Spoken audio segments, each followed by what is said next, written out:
정부가 2023년부터 국내 주식 양도소득에 대해서 소액주주와 대주주 구분 없이 과세를 추진합니다. 다만 연간 2천만 원까지 비과세하는 방안과 현행 0.25%인 증권거래세는 2022년부터 2023년까지 2년간에 걸쳐 총 0.1%를 인하하기로 했는데요.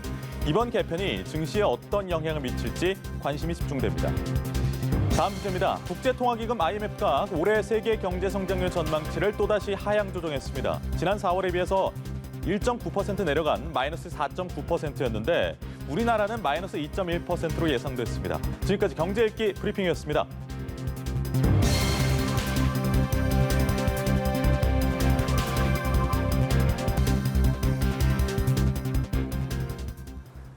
네, 보다 자세한 내용은 김대우의 경제읽기에서 살펴보겠습니다. 김대우 박사 자리하셨습니다. 어서 오세요. 안녕하세요, 네, 반갑습니다. 네, 자 이렇게 금융소득 관련 세제 개편안이 나왔습니다. 국내 상장 주식 양도소득에 대해서 이제 소액 주주에게도 과세를 추진하기로 했고요. 연간 2천만 원까지는 비과세를 추진합니다. 어떻게 좀 달라지는지 짚어주시죠. 네, 가장 중요한 것은 주식이나 채권, 펀드 이런 것을 운영해서 돈을 버는 사람들에게 비록 소액 투자자다 하더라도 양도소득세를 매기겠다. 양도소득세라는 게 소유권을 이전하는 것을 양도라고 그러는데 주식을 샀다가 파는 과정에서 매매 차익이 생기면 거기에 대해서 세금을 부과하겠다. 이게 상당히 가장 크게 지금 다가오는 얘기 같고요.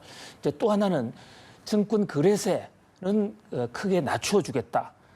그리고 이제 아주 개미들 중에서도 규모가 작은 개미들은 공제 제도를 활용해서 2천만 원까지는 양도소득 대상에서 제외하겠다. 이런 등등이 오늘 발표한 홍남기 부총리가 발표한 세제 개편, 증권 거래세 관련 개편의 가장 핵심적인 내용으로 보입니다. 예. 현재는 0.25%가 증권거래세로 일괄 부과가 되고 있고 이걸 2년에 걸쳐서 단계적으로 인하하겠다는 계획이고 그동안 과세 대상이 아니었다고 해요. 펀드 내에 이제 상장 주식에 대한 손익은 과세를 하기로 했다고 합니다. 한마디로 소득이 발생하는 데에다가 세금을 부과하겠다 이런 말인 거잖아요. 그렇습니다. 그러니까 소득 있는 곳에 과세 있다. 이것이 세금 법칙의 가장 중요한 원칙이죠. 네. 그래서 겉으로 보면 모든 분야에 대해서 조금이라도 소득이 있으면 공평하게 과세를 하겠다라는 이제 그런 정책적 방향이라는 점에서 일단 세금 제도 면에서는 선진화한 것으로 보여요. 근데 문제는 이번 제도가 왜 이렇게 이 세제 개편의 논의가 나왔느냐. 네. 그 근본적인 동기와 계기를 좀 알 필요가 있습니다. 작년 연말에 민주당, 현재 집권 여당인 민주당에서 우리 정권 시장을 활성화시키기 위해서 부동산으로 가 있는 돈을 정권 시장으로 좀 키워서 직접 금융 시장을 키우자. 그러면서 선거를 앞두고 4.15 총선을 앞두고 민주당이 공약을 했습니다. 정권 거래세를 없애주겠다. 지금 현재 주식 거래할 때마다 우리나라는 0.25%를 받고 있습니다. 그런데 지금 전 세계적으로 이 정권 거래세를 받고 있는 나라가 아주 예외적으로 몇 나라밖에 없어요. 그러니까 정권 거래할 때마다 세금을 걷게 되면 서로 손실이 난다 하더라도 무조건 세금을 떼가 나가는 것이거든요. 예.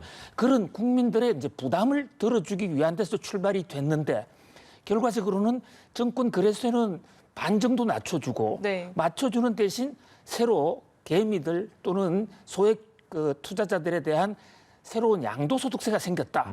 이런 점에서 조금 경제계에서는 좀 비상한 각도로 지금 바라보고 있습니다. 그러니까요. 재정 확대하면서 세수 부족분이 생겼는데 이걸 좀 채우려고 증세를 하는 것 아니냐 이런 의혹도 제기가 되고 있습니다. 이에 대해서 좀 정부의 입장은 어떻습니까? 그런 오해를 받기가 딱 지금 알맞게 됐습니다. 오늘 홍남기 부총리가 저 금융세제 개편안을 발표한 자리가 제8차 비상경제대책회의 자리였어요.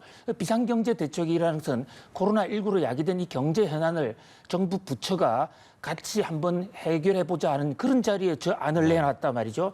그건 대단히 좀 부적절한 것 같아요. 왜냐하면 그러다 보니까 오해를 받는 거예요. 네. 지금 코로나19 때문에 재정 지출이 많으니까 그 부족한 세금을 정부가 세금을 더 걷기 위해서 이런 개편안을 마련하는 게 아닌가.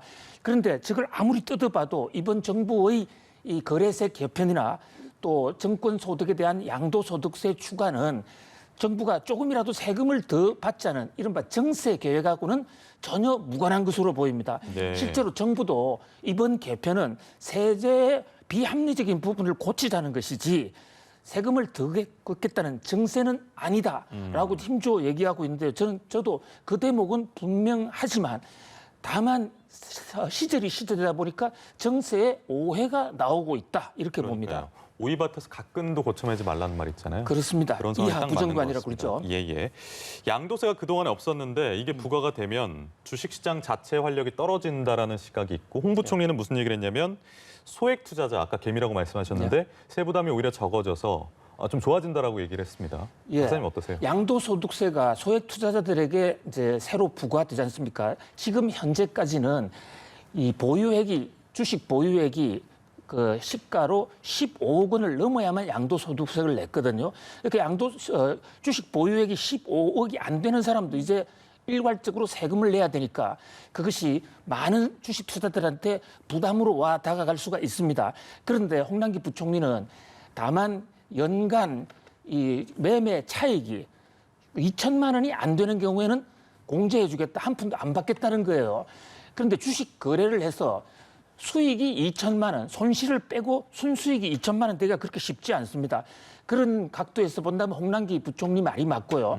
그래서 대부분의 투자자들, 그러니까 정부, 기획재정부 얘기들하면 95%는 적어도 양도세는 한 푼도 안 내게 될 것으로 보여요. 예. 그리고 이번에 양도세제 개편은 대부분 주식을 가장 많이 가진 사람들에서 집중적으로 내기 때문에 그 대목에서는 소액 투자자들이 걱정할 바는 아닙니다만은 다만 소액 투자자들 입장에서는 세목이 하나 새로 신설된다는 그 심리적 쇼크가 있단 말이죠. 네. 그동안에는 양도소득세를 전혀 걱정하지 않았는데 내가 이 매도 차익이 조금 늘어나면 세금을 낼 수도 있겠구나라는 그 부담 때문에 이 과정에서 세제를 바꾸는 과정에서 좀 충격이 있을 수도 있다 이런 생각을 해봅니다. 네, 금융 세제 개편안 좀 짚어봤고요. 다음 주제인데 IMF에서 이제 올해 세계 경제 성장률 전망치를 2달 만에 또 낮췄습니다. 4.9% 역성장할 거라고 전망을 했는데 코로나19 여파가 조금 더 오래 갈 거라고 본 걸까요? 그렇습니다. 매우 우리 주목할 만한 지금 IMF의 보고서인데요. 네. IMF가 국제통화기금이지 않습니까? 여러 기구에서 세계 경제 전망을 발표하고 있지만 다른 데는 대부분 자기 나름대로 주관적인 또 통계도 그렇게 기초 통계가 부실합니다. 그런데 IMF는 세계의 중앙은행이기 때문에 각국 중앙은행으로부터 살아있는 정확한 통계를 받는 기관입니다. 따라서 IMF의 경제 전망은 가장 정확하다. 그런 점에서 우리가 눈여겨볼 필요가 있는데요. 어저께 세계 경제 전망을 전격 수정을 했어요. 네. IMF는 1년에 2번씩 발표하고 있는데 그래서 다음 발표가 9월 달인데 이것을 3달이나 앞당겨서 발표를 했는데 새로 나온 경제 전망이 전부 다 더 낮아졌습니다.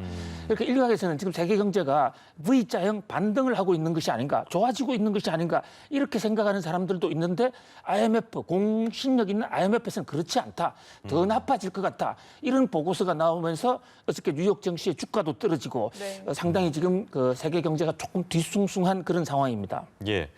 IMF에서 또 우리나라 경제 성장률도 전망을 했는데 마이너스 1.2%에서 마이너스 2.1%로 내렸습니다. 우리의 뭔가 분석하고는 차이점이 분명히 있지만 이것도 주요 선진국 가운데선 선방한 거라면서요. 그렇습니다. 우리나라 경제 성장률을 마이너스 2.1%로 낮추었는데요. 0.9%포인트 내린 거예요. 그러면 우리 정부 입장에서는 아직도 지금 0%대 를 유지할 수 있다. 한국은행도 그러고 있죠. 거기에 비하면 IMF는 우리 정부 생각보다 상당히 더 비관적으로 지금보다 좀 더 나빠질 수 있다라고 보는 겁니다만은 다른 나라에 비하면 이 경제는 상대 평가가 굉장히 중요합니다. 환율이나 국제 무역도 여기에 상대적 가치 차이에 따라 달라지기 때문에요. 네. 미국 같은 경우에 마이너스 8%, 유럽 마이너스 10%, 일본도 마이너스 5% 성장인데 반해서 우리나라는 가장 낮은 마이너스 2.1%예요. 선진국 중에서는 우리나라를 상대적으로 가장 좋게 봤습니다. 그래서 홍남기 부총리의 얘기대로 IMF의 전망대로라면 우리가 내년 말쯤에는 코로나로 인한 경제적 충격을 모두 만회하고 2019년도 수준으로 갈 수 있다. 불행 중 다행이다. 이렇게 지금 평가하고 있습니다. 네, 다행이네요. 여기까지 김대우 경제읽기 김대우 박사와 함께했습니다. 네, 고맙습니다. 네, 감사합니다.